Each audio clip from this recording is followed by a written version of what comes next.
What's up, guys? Welcome back to another episode of the More Life podcast. This week, I'm here with Alissa Sokolski. Sokolski. I said it right. We've done this intro like 3 or 4 times.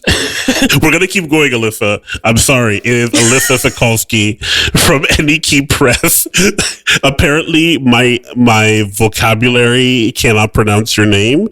Impossible for me to do so. Please say hello to everybody on the podcast. Hi, everybody on the podcast. And thank you for having me, Bart.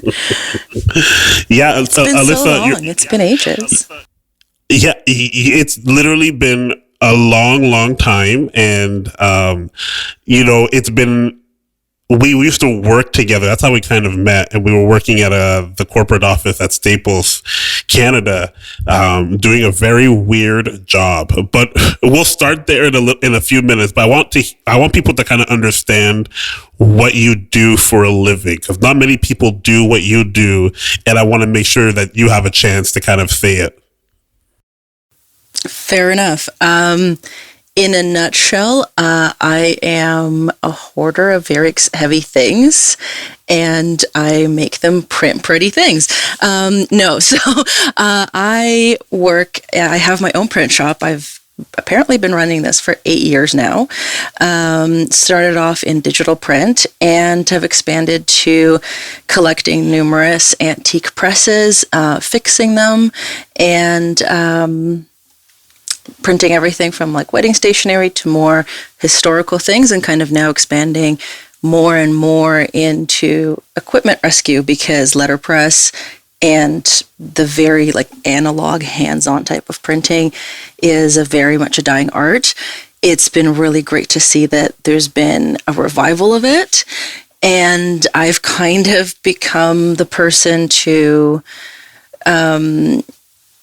try to rescue as much of it as possible, and to kind of be a resource for people in Toronto, for people in Ontario, and basically put my foot down and say, these things are still doable, and we can keep print in Ontario, and give local businesses work.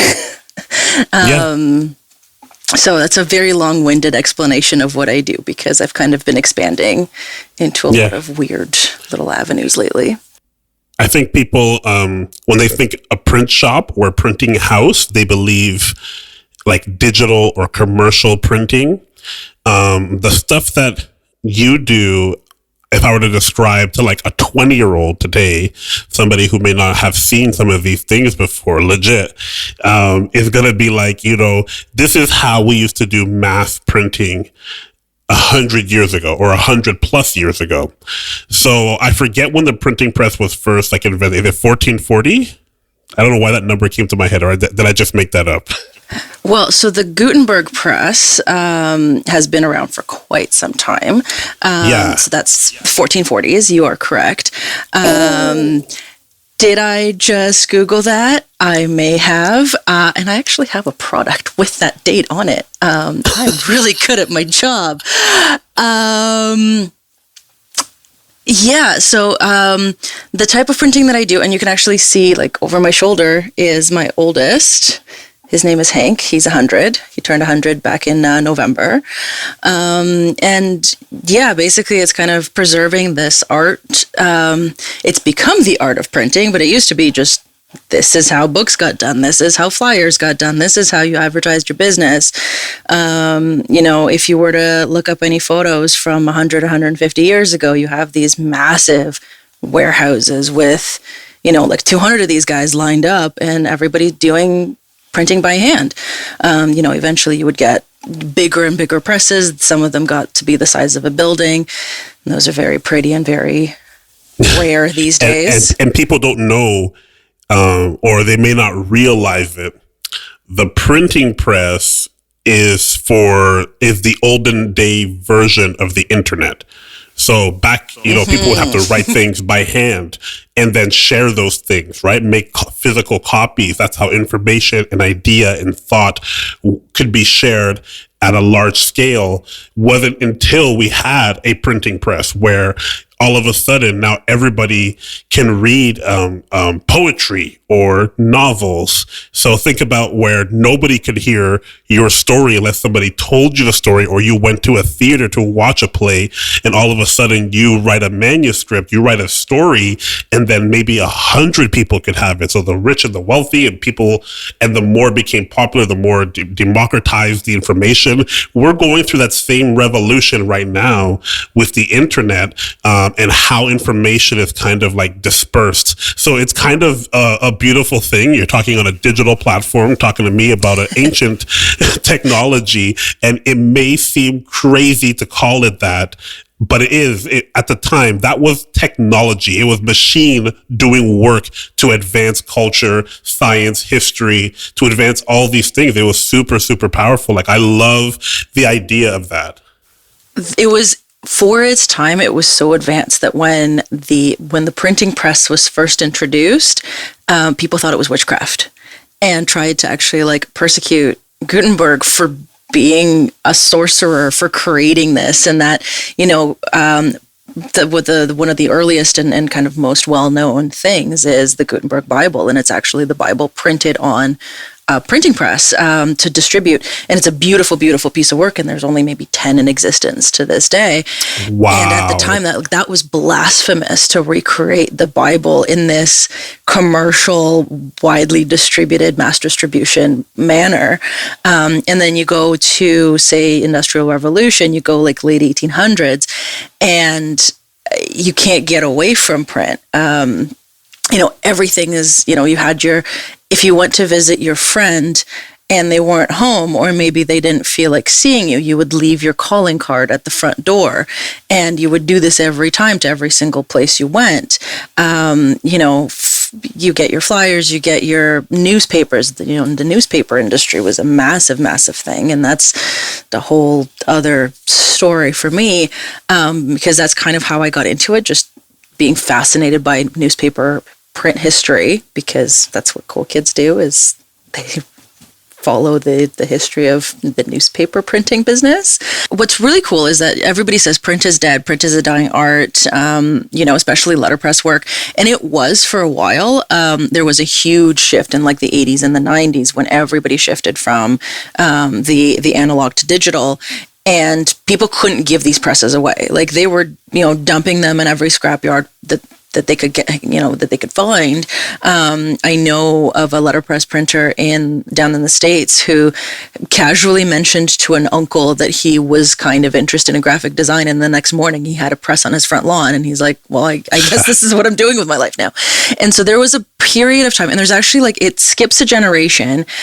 So it's now either a whole bunch of retirement age master pressmen who started, when they were kids, sweeping floors in a print shop and worked their way up. And they're amazing. Their technical knowledge is, beyond encyclopedic.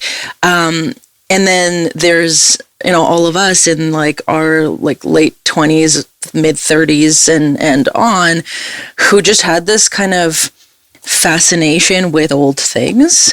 And there is a whole bunch of people that maybe their grandfather or their father was in print, and so they had access to this equipment. But more often than not, is just a bunch of us crazy people who are like, what's a great idea is to get something that weighs 2 tons and figure it out how to use it. Because I was really lucky. The place actually I worked at before I met you was a boutique print shop, and so their whole thing was digital work, but they had a fleet of this equipment in the back to do finishing. So whenever you go and you handle any sort of printed product, if it's got numbering on it, if it's got perforations, if it's got rounded corners, rounded corners, if it's got custom shapes, that's still, it is done on newer equipment, but primarily it's done by these machines that are all hand operated, majority of them, because a lot of the time you get something that the only way to do it is by hand. So there's still quite a bit of an industry, except there's just not a lot of people or equipment to keep doing it. And so in Canada, it's been quite a revival. There's a huge scene now in Toronto. There's a big scene in Nova Scotia, in Halifax. I know people moving from the Toronto area, from the GTA, from Hamilton out there right now, or more recently. Like PEI, we make the joke that I actually sold a press to somebody that moved to PEI, and once it moved there, the island sank a little bit because these things are so big. And he moved 3 of them. So it's really fascinating that like it's very much a community. We kind of all know each other, and we know each other more in some cases by the presses than by our own names. Wow. So like I had a particular press that just like was very unique, and we were able to trace it through like about 7 different owners over the last few decades, because everybody knew that oh, this thing that is capable of doing like this very specific task was recognized by a lot of people. So it's interesting to see the shift from digital to analog in this way, because people, and I find like more in the last like 5 years or so, there's been this big push for things that are handmade, for things that are artisanal and bespoke. And it sounds crazy hipster to say that. Yes. But there is an appreciation for this craft that we haven't seen in our lives. I think that we didn't. It's kind of like the same reason why like young people are into Polaroids now and vinyl and doing film printing and all that type of stuff. Yeah, right? there's the same photographers revolution. Switching exclusively to film for that reason, because they like the look of it and the feel of it. And so, that's part of that. I've been a designer for a very long time, and I've always found, and this is something that like I noticed when you and I were working together, and prior to that, because I was doing production, like that's how I started. It was a college job in the summer, and then it kind of just kept going from there. Is a lot of people do beautiful design, but they don't always design it with the end product in mind. Yeah. Who's going to make this? Or it's with the end product, but not with the end materials, right? So a big thing is like, okay, what paper is it going on? Is it even sized for the paper that you want your customer to use? Or, are the colors the right thing? Are the colors calibrated for the equipment that it's going to go on? So right. When I was doing, because I started with production, so we were doing this like overnight shift, and we would be doing, everything from flyers to yearbooks to business cards and, everything in between. And so much of it was realizing how much adjustment still needs to happen after a designer submits it for production. And so by the time that I was working in the boutique shop, our job was literally like, we would get the job, the art would come in, we would sit down with the art director, and then it was our task to go from point receiving it to point shipping it out, everything in between. So we would be printing, cutting, assembly. We'd come in at 5 a.m. to do the actual assembly of the magazines, for example. And I love that. Being able to see the physical product, even if it's not your own brand, that it's somebody else's because you work, made it. You still made it. Yeah. But you made it, and you see the final outcome. You see where, maybe where you could improve next time, or you see like you had a crazy idea of, using gold foil on something that, your customer never even considered. And then it comes out, you see it in your hands, and it's this beautiful final piece that speaks so much to the craftsmanship of it, but also elevates the final design that much more. So I love working with other designers and actually coming up with these solutions of like, okay, you have a great concept. Here's the equipment that we have that can do so much more and that can get you something so much cooler. Right. And so now we're kind of in this revival of letterpress where it's partially it's rescuing these things from the scrapyard, because that's the honest truth of it, but also trying to adapt new technologies. So something that we're working on is actually 3D printing plates, because a lot of it was we started with cast lead and carved wood, and it went into steel, and I have so much lead in my life, and now it's magnesium and photopolymers, which is like a photo exposure plastic, to and a lot of that stuff just isn't sustainable, right? It's not healthy to use these chemicals to produce these items, or have it playing with hot molten lead most of the day. As fun as this sounds, probably not long-term healthy. And so now we're kind of working, I know a few people that are working with 3D printers, and there's like specialty polymers that have been developed for letterpress work that can take this. So yeah, it's been really interesting. The fact that, it's this past year with COVID and all of us being at home has been such a boom for this kind of work. Yeah. It's like feast or famine. It has, not just for the actual work, and I've seen some incredible letterpress printers coming out of the woodwork, and beautiful, beautiful pieces, because people now have time to maybe work on a piece of equipment that's been sitting in their garage for however long. But also it's definitely connected a lot of us. The Facebook groups and the Instagram accounts and Twitter has been so much more active. I find lately, where these old pressmen are getting a platform and training us, because I was lucky to be able to reach out to a gentleman in town, and who's kind of walked me through it, and has been teaching me for the last 10 years of how to use the equipment and kind of to troubleshoot it, and then I'll come to him and come up with my own ideas and run it by them. It's so helpful. But I realize just how lucky I am to have that resource. A lot of people don't, and so now we're there's a great website called Briar Press, and that was kind of always the community forum, but it's not always, people don't even really know about it sometimes, or, it's a little bit slow to respond. There's a few phenomenal letterpress printers that basically, I've called up and said, I have no idea what I'm doing with this particular thing. Walk me through it. And now we're really good friends. Now we've had a couple. It started off as this big Facebook feud between the youngins and the old, where one gentleman would kind of shake his fist at everybody and be like, "What are you kids doing? You're ruining print for the rest of us." And he got so angry that he started posting lessons instead.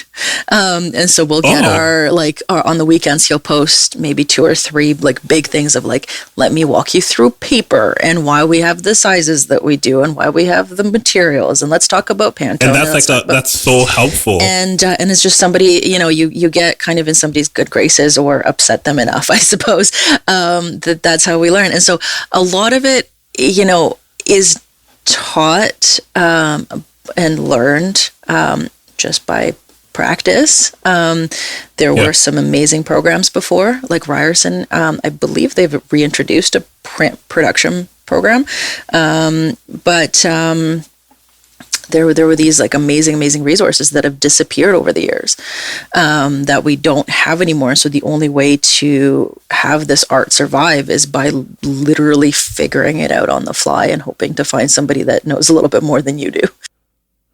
That's crazy. Alissa, I want to talk to you about, I guess, the business of it all too, right? Because you still have to eat and have a shelter, and you have kids and all these other things, right? So it's I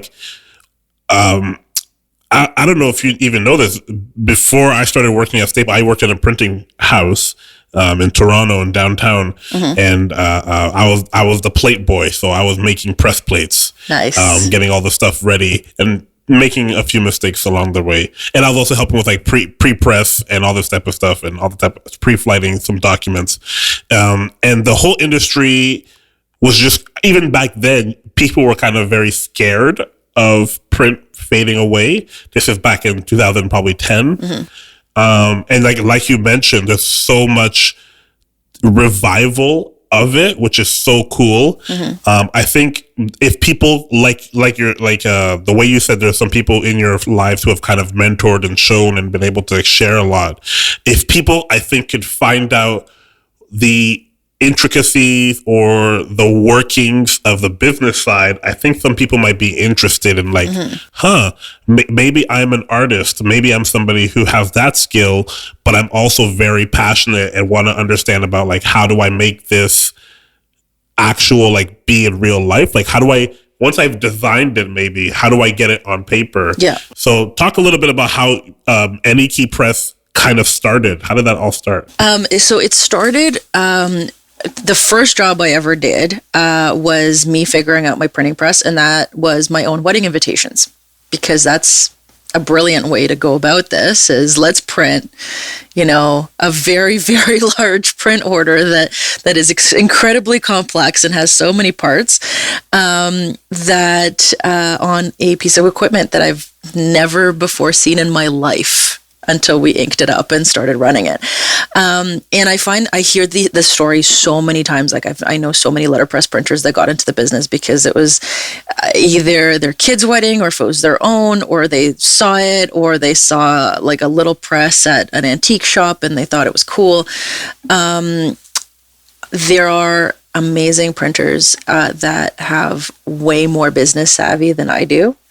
They are significantly more creative. It is very much a community. So, as I mentioned, like it's the business side of things has been really cool to see people collaborating and people getting together and people teaching each other. And, there might be the complication arises from what equipment is available. So what's the things that I have, somebody else might not. And so we do work together on that. Or if somebody wants to create something really specific, then you kind of follow who can make that for you. And then maybe down the road. That's so cool.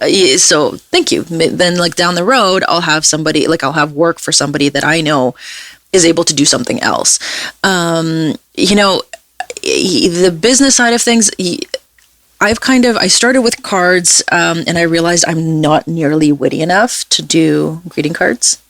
There are amazing, incredibly hilarious printers out there, and that's all they do is they do cards and get picked up by major retailers, and they're still doing this by hand, one at a time, one color at a time.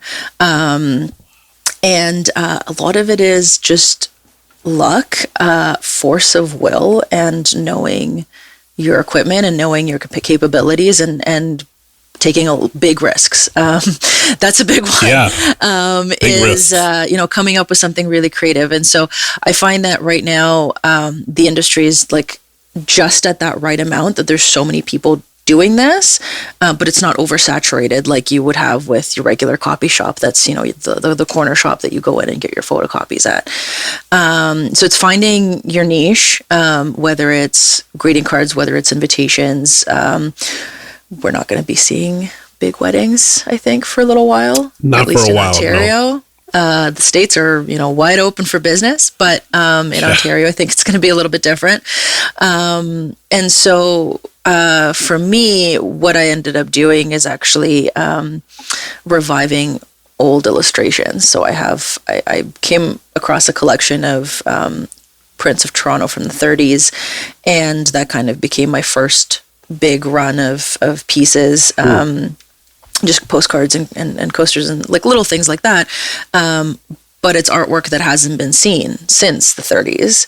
And it's been sitting. Are you posting this on your site to sell? Is that how you're doing it? Yeah, so I do have a few of them on my site. I have some stuff on Instagram. And so basically when I saw success from that like there was some feedback and interest, I've kind of gone further down the rabbit hole of doing old reproductions and,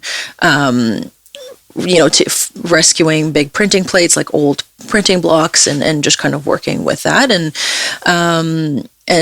that's when I started getting customers kind of coming to me for the specific knowledge of, okay, can we do something that's, made on this equipment, made locally, has a historical component to it, because I will research the bejesus out of anything. And then, I don't know if you know that about me. Rabbit holes are where it's at.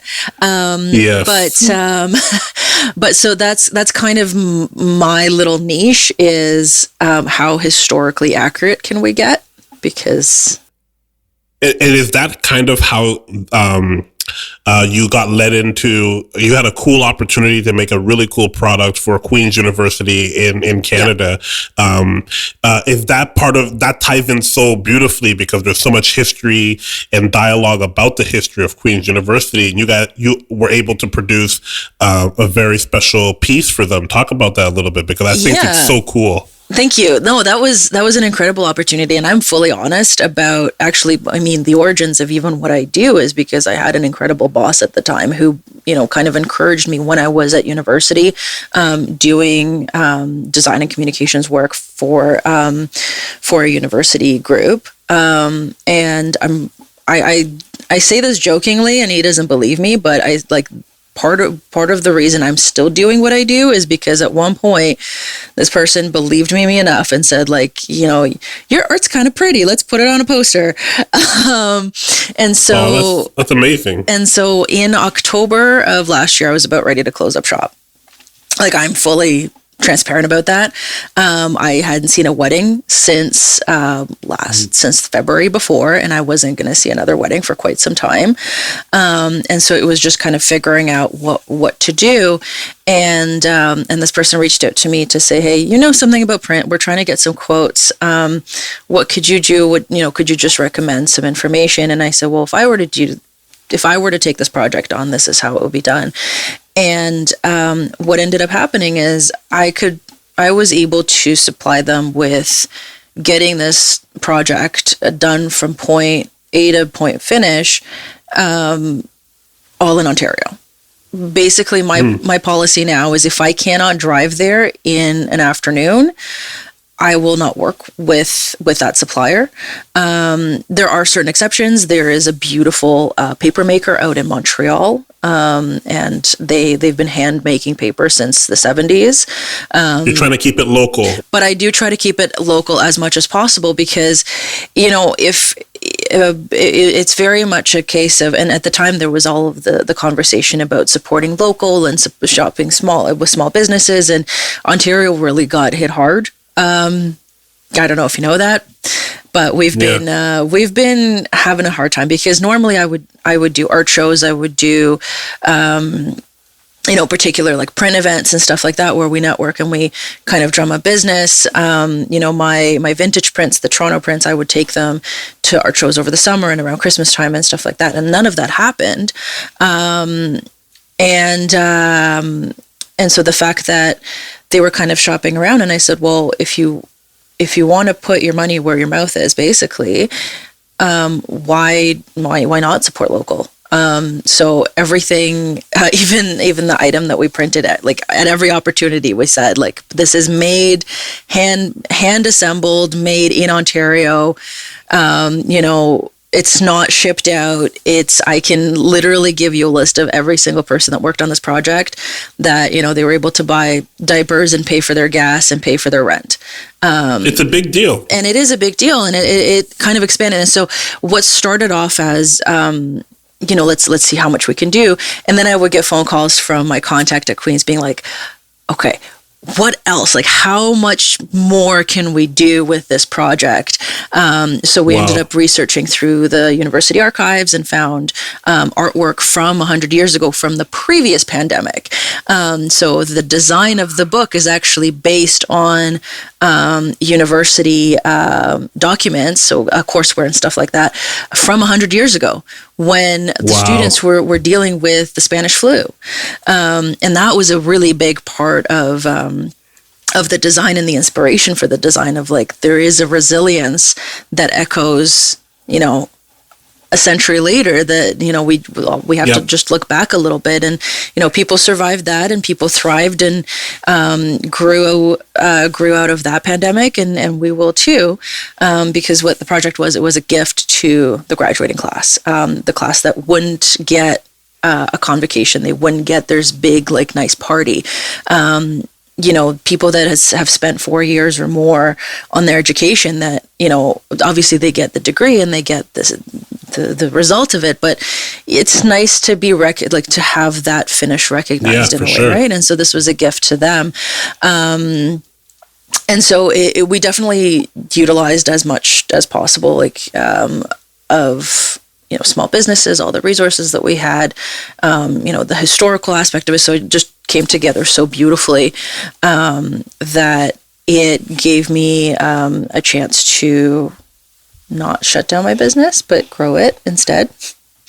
Which is always great. Which is always nice. Versus shutting down. Yeah, very nice. Getting groceries is nice sometimes. But out of that, and it was an interesting thing. So part of the project was there's a donation component as well. So there was an amount donated to a charity selected by students, and that was always something that I'd been really passionate about, and the university was passionate about. Acknowledgement of Indigenous rights. So I think one of the first things when we did the design, they were trying to find as many businesses as they could support that were also either Indigenous or people of color, or any sort of mental health outreach. We tried to kind of cover as many of those things as possible, because it's why not support that if the opportunity is there? And so I ended up finding all of the printers that I could, and I'll tell you right away, a majority of the printers that I work with are from all sorts of communities, right? As opposed to just hitting print and sending it off overseas and then having it stuck on a boat in a canal for several months. Yeah. So that was very much a lot of legwork on my part, is just trying to make it as positive as possible. We ended up donating over $14,000 to Food Banks Canada, which I think was a big thing, especially with COVID. And I ended up actually outside of that donating more to Food Banks Kingston, because having lived in Kingston, that had such a big impact on me at the time, that I wanted to give back on my own to that community, and that seemed like a good way to do it. And so then it just kind of builds and builds, and so somebody else finds out about this donation, or somebody finds out about the project, or something else, and that's kind of how it grows, how the business grows. So you've been doing a lot of organic growth by networking with the community, by doing, the hard work of researching your industry and finding those people who are literally who were the Alissas of their generation. There might be maybe one person in Ontario that knows how to do a particular thing. And so it was my job to try to find them. Something that I didn't get a chance to do, that I tried to do the research, but there was quite a bit of... there was a time crunch, and it just was not feasible at the time, but I'm hoping to incorporate into further projects, is actually working with Indigenous communities, because we have a family cottage up near Sudbury, and so we drive past all of these communities, and I actually called a couple, and I said, well, how can, I want to give you guys work, and I want to work with you, because why not support local incentive, and so that's something that I actually did hear back from a community near where we are, up near Sudbury, and so that's a group that I really want to work with, and they're artists and printers and craftspeople, just because I think that's a significant thing that if we can do it, why not? And then out of this project as well, and I think it was part of this project was I had to get a part for one of my presses, because when machines are 100 years old, if something breaks, you have to hope that piece still exists somewhere. And there was a supplier in the city. It's called Don Black Line Casting, and it was a multi-generation business that all they did was do parts. They started off actually casting type. So when you have your piece of text, you have your individual letters that you assemble, and then they got into line casting, which is where you would cast a whole line of text. There's a really cool equipment to do that, and it kind of speeds things along.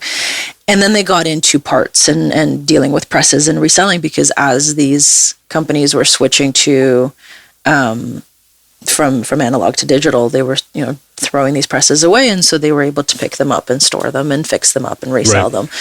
And so the younger of the people running the place, Craig, had passed away 2 years ago, and his dad was still running the business. And once COVID hit, they couldn't operate anymore, unfortunately.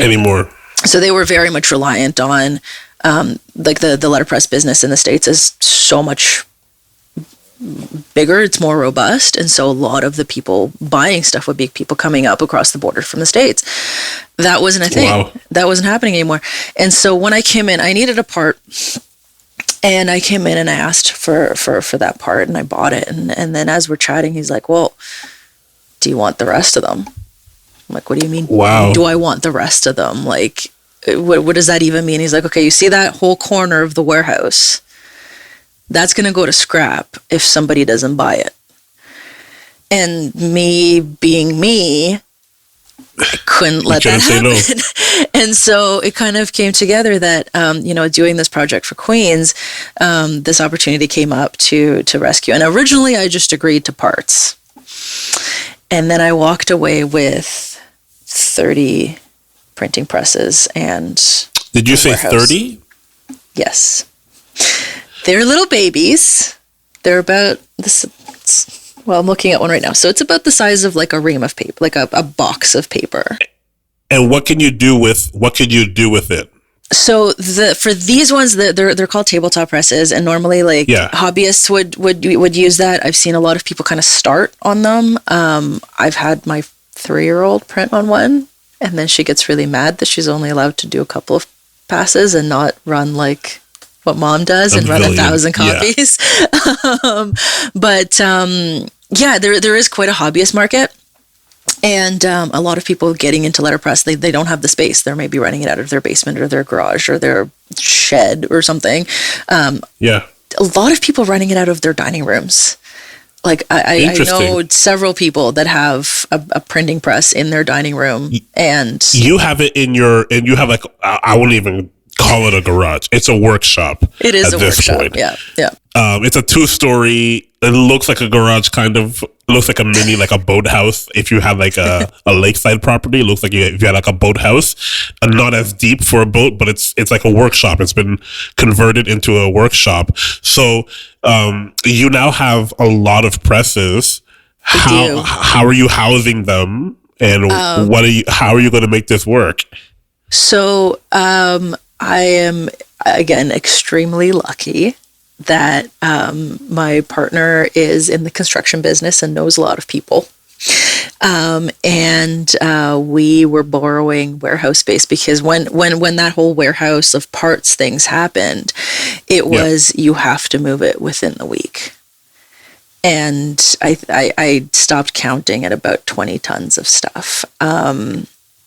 That we literally, as we were driving away, I didn't get an explicit no that this was a bad idea.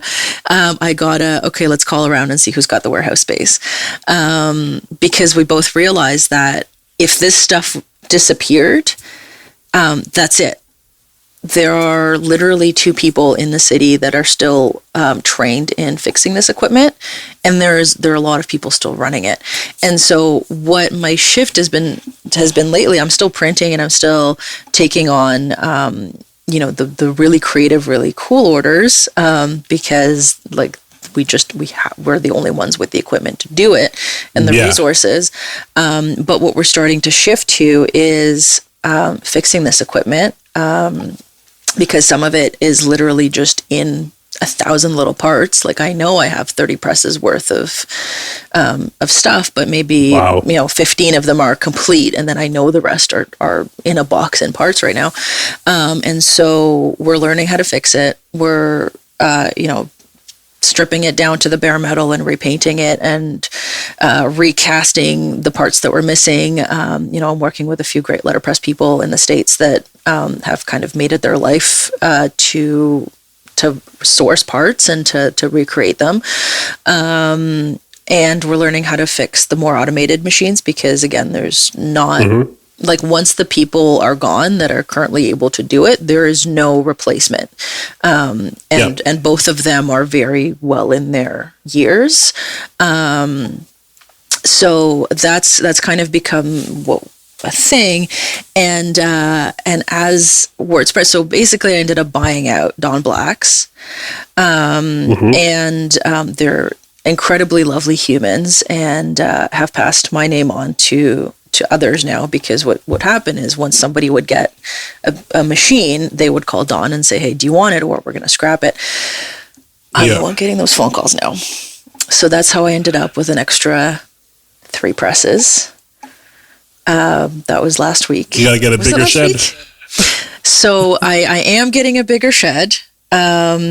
In retrospect, like if I hadn't agreed to any of this, like I probably wouldn't be moving, and I wouldn't be agreeing to a 1,500 square foot space that I have to expand into, and expanding into a new location during a pandemic with 100-year-old press equipment. Like none of that seems like a good idea on paper, and yet that's the plan, is to basically become the next Don Blacks, in a way, to rescue this equipment, to fix it, find it homes, keep some of it. But when you're passionate about something, you gotta have to lead with that, and when you're savvy, because you may play yourself down, but you're really smart, you're really savvy. I'm a big fan of yours. That means you're gonna find creative ways to make the things that need to work.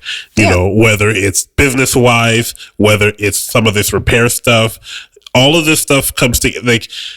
The people that listen to this podcast, our audience are young entrepreneurs. I want them to hear this story as something to kind of hold close to their hearts, because when you are passionate about something, it can help with the drive. And a big thing entrepreneurs need, you got to have lots of drive. You have to see it before anybody else, and you got to be willing to put in the work and the sacrifice. And that's kind of what I'm hearing with you, Alissa, is like you're willing to put in the work and the sacrifice because it's something that you're deeply passionate about. And sometimes it could be where it's a bust, like that happens too. Yeah. But other times, if you are able to be creative and be a problem solver, you can find ways to make things that seem old be new and be used in different ways and be modernized and to be relevant even in like 2021. That's the plan. And I mean, we're going to have to lean heavily on digital, like for an analog business, we're going to have to lean heavily on social media and having a proper online catalog. Like part of the thing is, there's all these parts and bits and pieces and presses, but half of them people don't even know they exist. So our plan, once we get into the space, and start pulling boxes out and cataloging every single cog and gear, is to create this online catalog that is available globally, so that people have access to it, that they can see what is available, what's there, the condition of it, and hopefully that goes somewhere. And then with these 30 presses. I keep saying it, and one day I'll believe it. That's the number that I agreed to.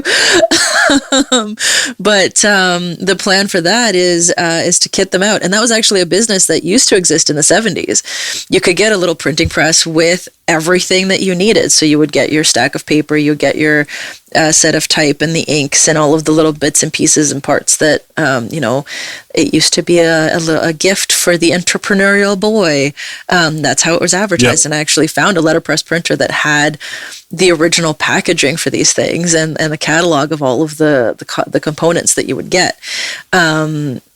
I might just be doing something a little bit blasphemous with these, and once we repaint them, painting them in really garish colors and exciting things and naming them after comic book characters. However, that's very funny. This is, still trying to revive it and still trying to keep it alive and relevant and fun. And if somebody else can benefit from it and grow their own business out of this rescue that would otherwise just not exist anymore, then I'm all the happier. Alissa, I'm so thankful that you are here today. Any Key Press is all over the internet. I think it's at Any Key Press. Is that right? Where can people find you guys? At Any Key Press on Instagram, Twitter, Facebook, anykeypress.ca, online. Soon to have a podcast on print history, because I could keep talking about this for for hours. So I figured, why not talk about it for hours? Any key press, anywhere your little social media heart desires. Awesome. Except on TikTok. This has been the More Life Podcast, guys. TikTok, that'll be cool. There is, I don't know, before we cut, okay, this is a bonus. Okay. On TikTok, there is this older gentleman, I think his name is Gus, and I forget where he's from, but he has, it's an older guy, and he has the old presses, and he talks about all the stuff, all the different things that it does, and it's really cool. It's the Sacramento History Museum, and he is amazing. I have been in contact with them, as well as the International History Museum in California. They're all the most wonderful human beings, and yes, their TikTok is phenomenal. I love their TikToks, and I love Gus. He's such a sweet old man. Like, whenever I hear him talk about, and he also like plays subtle, like cultural relevant things. Like also like he'll print like, you know what I mean? Like, just funny things that are happening, memes that are happening on TikTok at the same time. Like the whole sheesh, all of that stuff. He'll print it and like show it and like do the signs and he's hilarious. He's so good at what he does. But yeah, that's just a little bonus for anybody who's still listening to the podcast. If you made it this far, please like and subscribe. Please leave a 5-star rating on Apple Podcasts. We really appreciate it. This has been the More Life Podcast. Peace out.